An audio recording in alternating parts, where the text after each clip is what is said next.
full strength. Only long-term absentees, Kuznetsov, Ferguson and Durant are unavailable for selection. But manager Graham Souness still finds no place in the starting lineup for Ali McCoist, who's on the bench with Peter Haustra, while Mark Haitley continues up front beside Mo Johnston. But the new club skipper Richard Goff returns for the first time since being injured in the European Cup match against Red Star Belgrade on the 7th of November. And the referee this afternoon, Mr. Ray Morrison from Kerlook, who is in his 4th season as a Grade 1 official. So it's bottom of the Premier Division against the top. One of those potentially treacherous fixtures for the team leading the league. And a very close examination was carried out before the match of the playing surface. A lot of the players out there before the start checking on which type of boot was appropriate. Each one making his own selection. The pitch in pretty good condition, but there is a crust there following the frost in midweek. Rangers opening up with a familiar shape to their side. Stevens, Goff, Brown and Monroe in the back four. In midfield, Stephen, Harlock and Scanlon. Well taken down by Norrie McWhirter, with a very highly rated young defender here at Love Street. Just 21 years old. Haitley showing himself up the line for the throw, followed by Manley. So the throw again being entrusted to Stuart Monroe. There's Haitley, headed away by Black. There's Gary Stevens, good interception made by Stigwart. The challenge came from Trevor Stephen. And the recovery work from Stigwart. Back now with Harlock. Harlock linking with Stephen. Good cover there in defence from Manley, watching Haitley very closely. Archibald's layoff, trying to link with Shaw. Archibald again takes the pass from Victor. Promising there for a moment from St Mirren. Stevens was quick enough there as Archibald cut off the pass back to Woods. Lambert found himself with nowhere to go on that left touchline. It's back now with Richard Goff for Rangers. This is Stephen.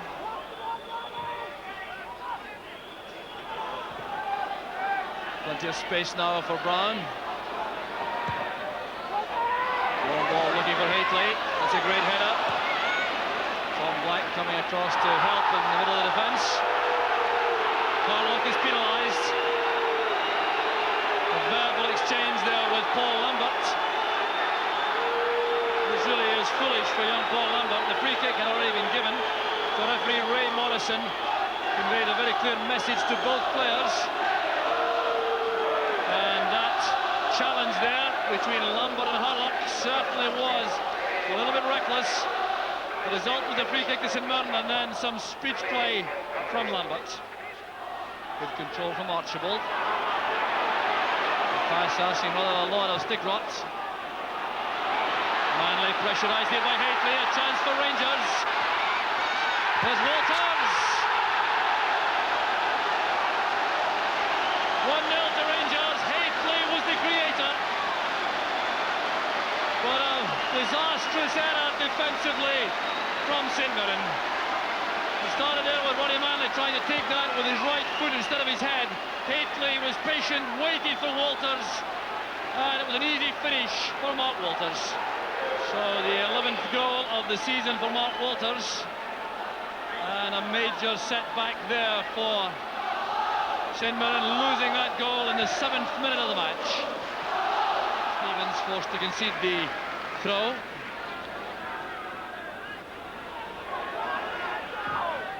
Let in by Stigwart, looking for McDowell. And Woods comes out there to challenge Kenny McDowell. Now, a little bit of history in that, you may recall. Kenny McDowell was involved last season early on in a very tough challenge in Chris Woods, which resulted in the goalkeeper missing a number of matches. So this really was a goalkeeper's ball. Stigwart fighting it in, McDowell coming across, and Woods coming out with complete conviction. Kenny McDowell has recovered and clearly bears no ill will towards Chris Woods. Quick handshake there on the way back.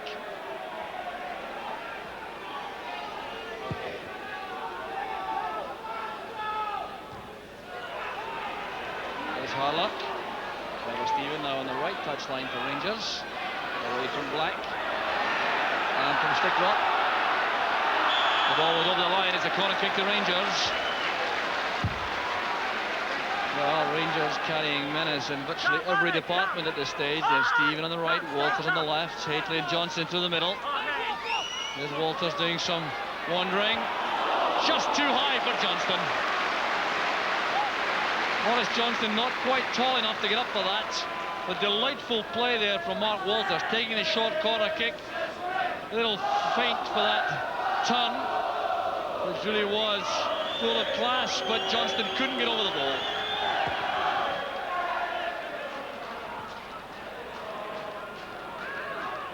Stigrod trying to hold off Gary Stevens, showing very good close control. The big German striding into the box, is back towards Lambert. Blocked by Brown. Here's Walters on the break now for Rangers. He has Johnston and Hateley in support. Well, an excellent tackle there from Brian Martin. Kept his eye on the ball, had to time that perfectly.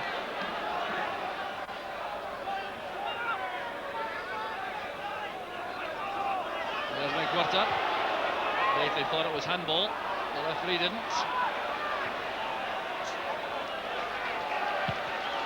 So all remains very scrappy in the middle of the field at the moment.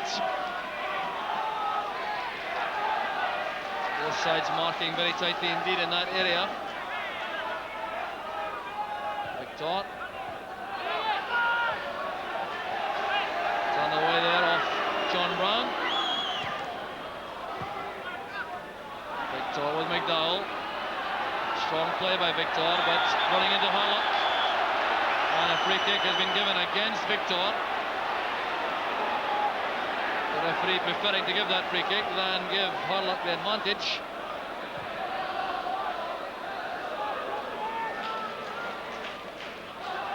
Stevens. And Martin has caught out. There's Walters and a brilliant save from Fridge.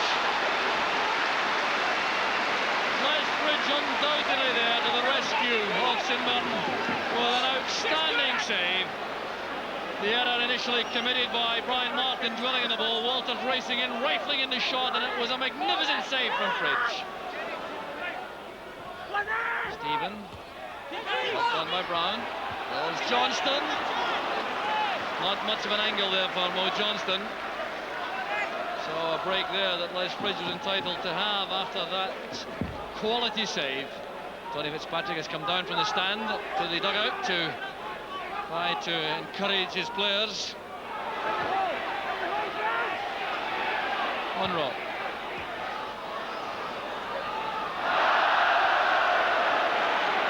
Throw the Rangers. Here's Johnston. Back with Walters. He's found room for the cross. Up goes Hateley.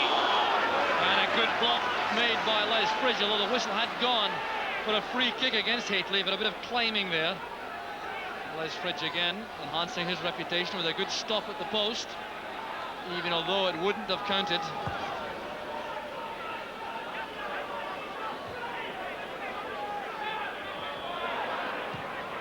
Played forward by Brown. There's Martin.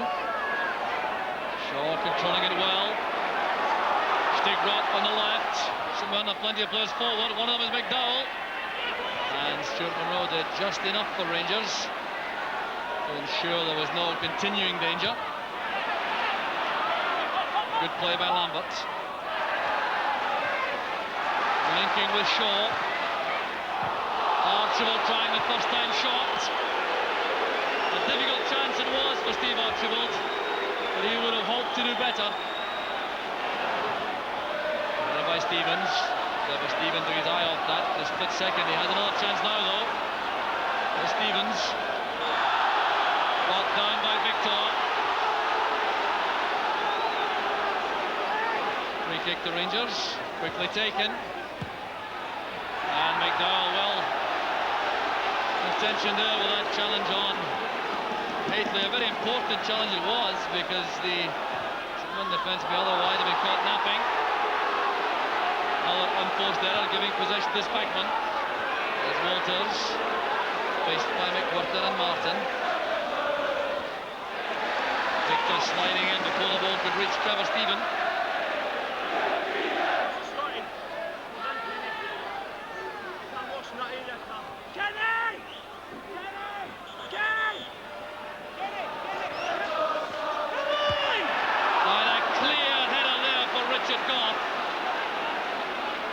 Well, that was quite remarkable. No one picked up Goff, and he'll be very disappointed he didn't bury that header.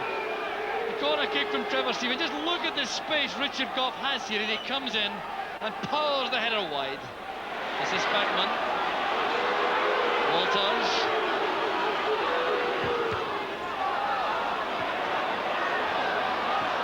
Walters going back to retrieve possession for Rangers. Walters and Lambert clashing angrily. Archibald doing a good job there intervening. Well, Paul Lambert has been a little bit overzealous from time to time. Richard Goff, I think, pleading the case for the young St. Mirren midfield player. Well, there was a spot of wrestling after the ball had gone. John Brown took the ball away. So there was a quick, angry exchange, resulting in the yellow card for Paul Lambert. Brown's free kick, knocked on by Stephen and by Spackman. And another tough collision there at the edge of the box. Mark Walters was involved, he's been penalised. Norrie McWhirter was the victim of the challenge. The referee content to give a free kick. Mark Walters is incurring the wrath now of the St. Mirren supporters.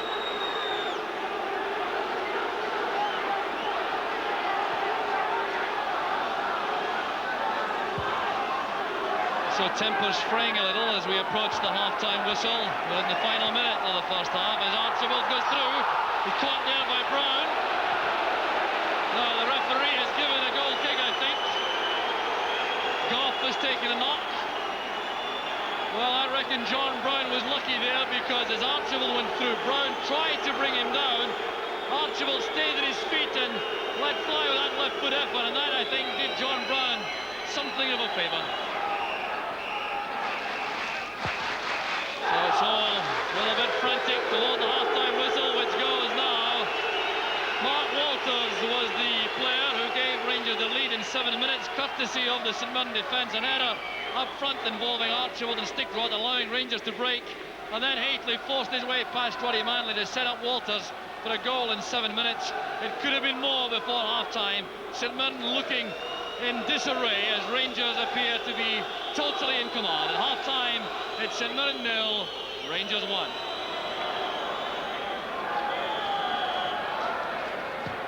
St. Mirren, I think, will be thoroughly relieved to be so close to Rangers at this stage in the match after a very disappointing first half performance, still trailing by only 1 goal. And it will be interesting to see the fruits of Tony Fitzpatrick's labours at half-time to really sort that out. But how you sort out players who have developed a habit of giving the ball away the way St. Mirren did in the first half, I really don't know. That's a problem for anyone with a managerial capacity, which may be too difficult to resolve.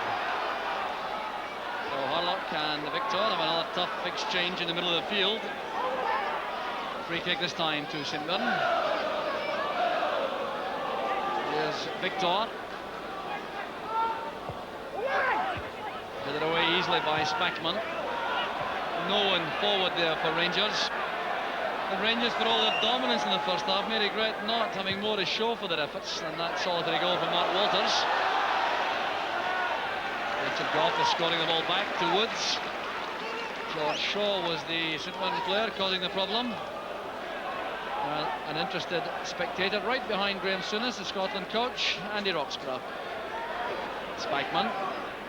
Monroe. Victor intercepted. There's Lambert. Pass towards Stickrod was blocked by Harlock.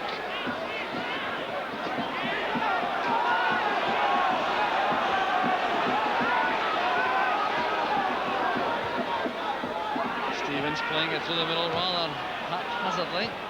There's Black. Won by Stephen for Stevens. Hurlock going through, he's onside, a chance for Rangers. Goes Hately, and this time the offside flag is up. It wasn't up against Terry Hurlock, but it was against Mark Hately. Well, that ball was played through there for Hurlock. He was just onside as he raced through. He looked up, he saw Hately sprinting in and played that into his path, but the flag was up for offside. George Shaw goes off and Mark McWalter comes on. Well, St Mirren fans not happy to see the departure of Shaw. Clearly a young man they rate highly.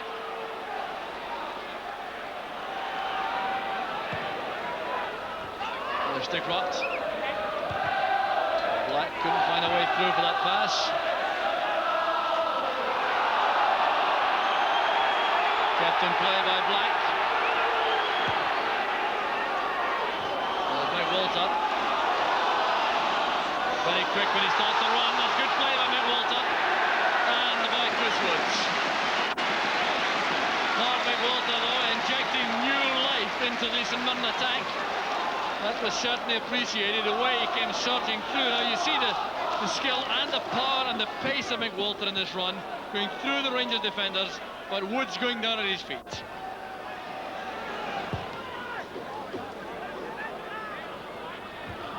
By Manley. Good turn by Hately.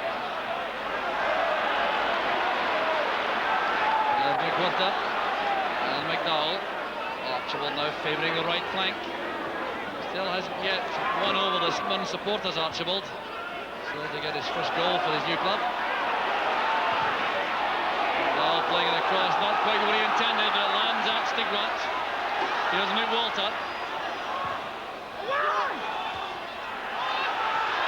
Chances on for Lambert, and Stephen came to meet him.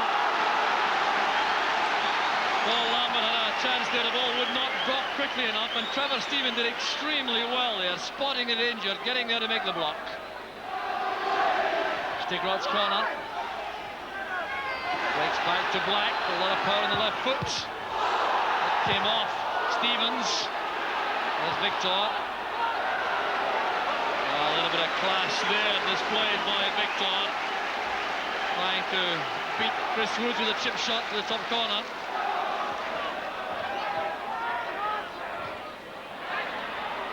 Trevor Stephen coming forward. Spackman. Monroe taking up good position. Towards Hately, but Manley was there first. Monroe returns it for Hately.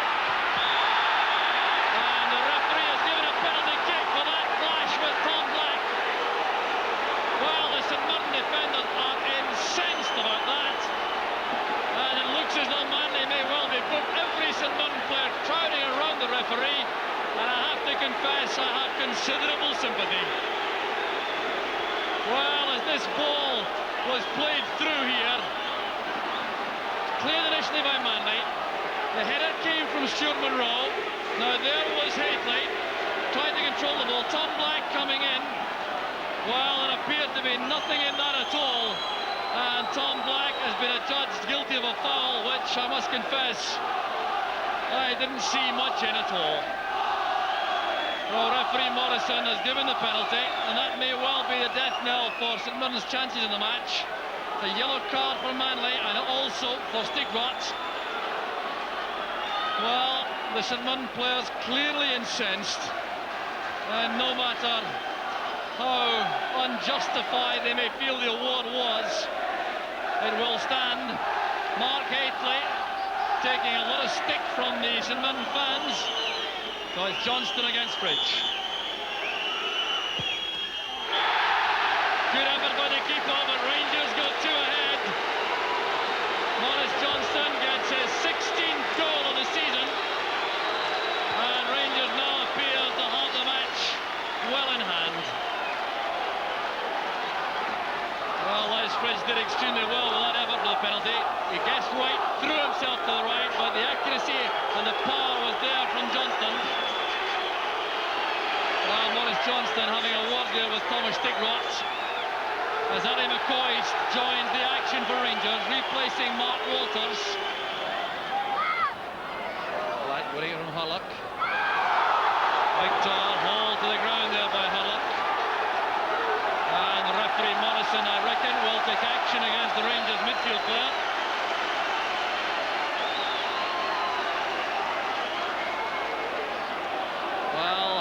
Was clearly out of range when he made this tackle on Victor, who was striding away from him.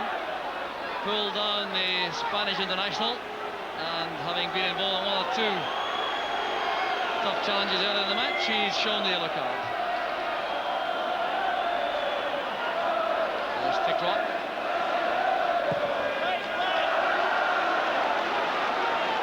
Well, they seem determined to keep on trying with those long-range efforts. Still hasn't tested Chris Woods.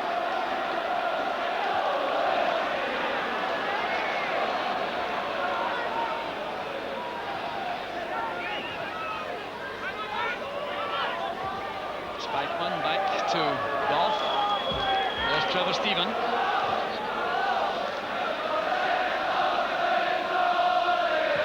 There's Monroe and McCoist.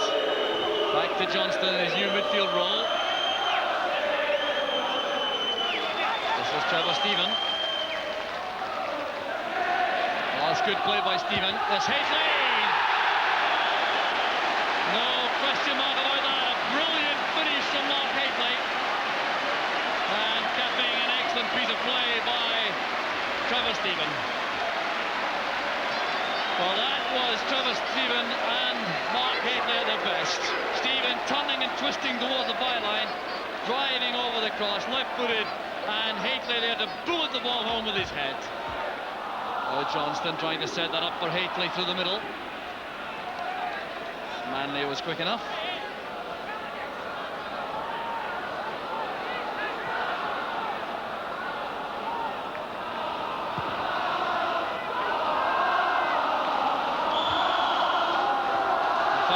Richard Goff for his challenge on Archibald.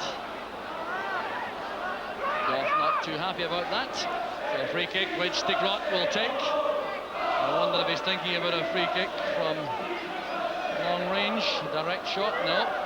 Knocked sideways there to Tom Black. Well struck by Black and superbly held by Woods. Well, Tom Black has scored some spectacular goals over his career. This ball knocked gently to the side by Stigrot. There was Black, and this ball was swerving, making it an excellent save from Woods. There's Spikeman. Across it goes to Johnston. Forward is Stephen. He's in space. McCoy waits at the near post. Haitley at the far post. Haitley's the target, but disappointing finish there for Trevor Stephen. Certainly had his teammates up. Haitley in particular looking for another goal. So the match petering out calmly now. We're into the final few seconds, and St Mirren certainly won't be looking for any time to be added on. It's been an unhappy afternoon for them. Started badly with an early goal from Mark Walters. 2 in the second half, bringing the match to an end. Well, Mark Haitley involved in that controversial second goal when the penalty kick was awarded after he clashed with Tom Black inside the penalty area. Mo Johnston scoring the penalty which settled the match effectively for Rangers. The gilt on the gingerbread provided in the 82nd minute when Trevor Stephen set up that fine headed goal from Mark Haitley. Rangers running out comfortable and confident winners. An unhappy day for St Mirren. It's St Mirren 0, Rangers 3. First of all, Richard, how did you come through the match as far as injury was concerned? Fine, Jock. I felt pretty comfortable, So both the ribs and the foot all right? Yes, well, it helped with the start we got off to. Good start, getting 1-0 up early doors, I think slowed the game down a wee bit from my point of view. From your own point of view, 6 weeks out of the side, obviously, with these injury problems, was it difficult to slot back into the defence? Not really. The boys have been playing very well, so I was coming back into a team which was playing well, and the lads made it easy for me. I wonder too about the conditions today with a foot injury. It wasn't exactly perfect underfoot, was it? A bit hard underfoot, but I thought the pitch was okay, no problems. Now you got off to that very good start, obviously, in just 7 minutes. Was there any stage in the game where you thought there was a problem for you? I thought just after half-time there was a bit of a problem. St Mirren came back into the game and caused us a few problems. We kind of got stuck down a wee bit. But I always felt with them coming at us, that would cause gaps on the other side, and that's what happened in the end. Now, you got these 2 goals quite near the end. Was there any question of you being content, as you appeared to settle for a narrow victory? I don't think so. I think it just happens that way sometimes, Jock, especially at the back. We always say from the back, we've got to try and get another goal because anything can happen in the last 5 minutes or something if they can come back into it.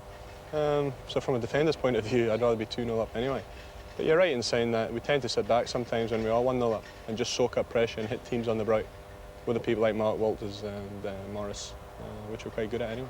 You also had a very important contribution today from Mark Hateley. How has he changed the way in which Rangers approach an attacking game? I think Mark Hateley is very underestimated by our supporters.